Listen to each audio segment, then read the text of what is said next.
Hi అండి అందరికీ welcome to moments and crazy logs. ఈరోజు వీడియోలో మా లహరిలో వినాయక చవితి సందర్భంగా ఒక చిన్న స్కిట్ చేశారండి. సో ప్రతి సంవత్సరం వినాయకుడిని మా లహరిలో 5 డేస్ ఉంచుతారు. సో 4th డేన ఈ స్కిట్ చేశారు వీళ్ళు. పిల్లలు కొన్ని మిస్టేక్స్ చేశారు కానీ స్కిట్ అయితే బాగా చేశారండి. సో నాకు స్కిట్ అయితే బాగా నచ్చిందండి. పిల్లలు ట్రై చేయడం చాలా గ్రేట్ కదా. సో వీడియో కంప్లీట్గా చూడండి ఫ్రెండ్స్, స్కిప్ చేయకండి. శివుడు ప్రత్యక్షమై ఏం కావాలి అని అడిగాడు. గజముఖాసురా, నీకేం కావాలి? స్వామి, మీరు కలకాలం నాతోనే ఉండాలి. సరే గజముఖాసురుడా, నేను కలకాలం నీ గర్భంలో నివసిస్తాను. కొంతకాలం తర్వాత కైలాసంలో, అయ్యో ఇంతకాలమైనా పరమేశ్వర, నా స్వామి ఇంకా రాలేదు. నేను వెంటనే వైకుంఠం దగ్గరికి వెళ్ళి ఉపాయం అడుగుతాను. వైకుంఠనాథ, నా స్వామి పరమేశ్వరుడు ఇంకా కైలాసానికి రాలేదు. మీరే ఉపాయం చెప్పాలి. నమస్కారం తల్లి, నేను నీకు ఉపాయం తప్పక చెప్తాను. అప్పుడు అందరూ కలిసి గజముఖాసురుడి రాజు మందిరానికి వెళ్తారు.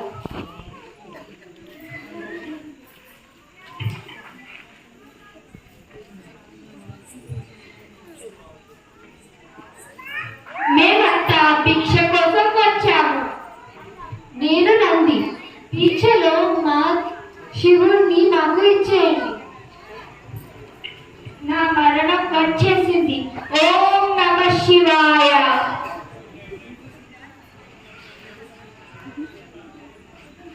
మాత మాత, పరమశివుడు వస్తున్నారు. మాత మాత, పరమశివుడు వస్తున్నారు. మా స్వామి పరమశివుడు వస్తున్నారు. నేను స్నానానికి వస్తాను. పార్వతి మాత పసుపుతో ఒక కుమారుడిని తయారు చేసి కాపలాగా ఉంచింది. ఆ సమయంలో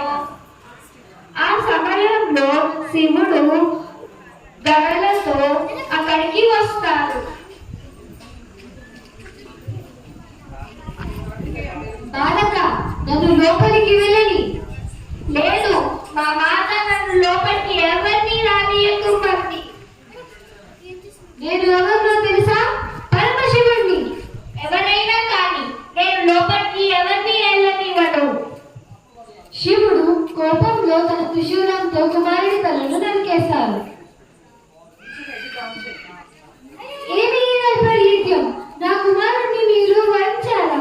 నా కుమారుడు నాకు దక్కకపోతే లోకాన్ని అంతం చేస్తాను. గగనులారా, ఉత్తర దిశ ఉన్న ఏదైనా తలను తీసుకొని రండి. గనులు ఉత్తర దిశలో ఉన్న ఏనుగు తలను తీసుకొని వస్తే కుమారుడు తలకి ప్రాణం పోస్తారు.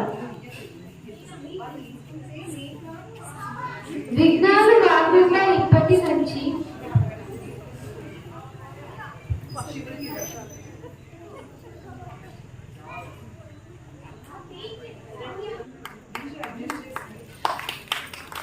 గణాలు ఉత్తర దిశలో ఉన్న ఏనుగు తలను తీసుకొని వస్తే పరమశివుడు కుమారుడి తలకి పెట్టి ప్రాణం పోస్తారు.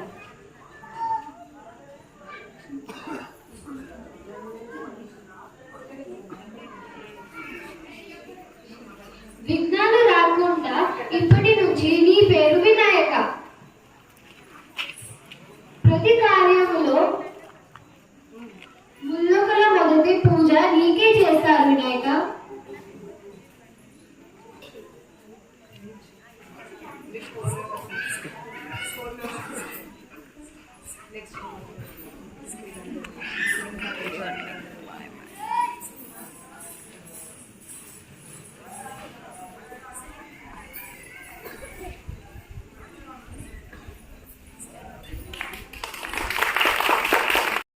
మా లహరి పిల్లలు చేసిన స్కిట్ నచ్చితే గనక వీడియోకి లైక్ చేయండి ఫ్రెండ్స్. అలాగే ఆ పిల్లల్ని సపోర్ట్ చేయాలనుకుంటే కామెంట్ సెక్షన్లో కామెంట్ చేయండి.